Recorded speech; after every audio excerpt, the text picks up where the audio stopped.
শান্তি শৃঙ্খলা রক্ষার কাজে আমরা ব্যস্ত। দেশ ও জাতির জন্য এই কাজটা আমাদের করে যেতে হবে।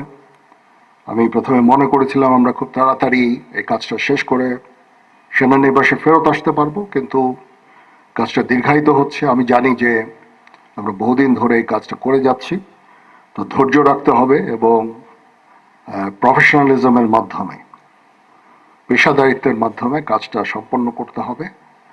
দেশ এবং জাতি এই সার্ভিসটা তাদের জন্য অত্যন্ত গুরুত্বপূর্ণ। সুতরাং দেশ এবং জাতির জন্য আমাদের কাজ করে যেতে হবে।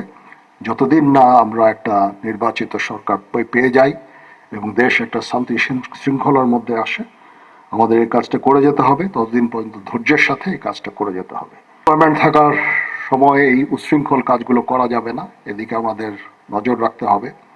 সবাই একসাথে কাজ করি, আমরা একটা দেশের শান্তি শৃঙ্খলা ফিরিয়ে আনতে পারবো এবং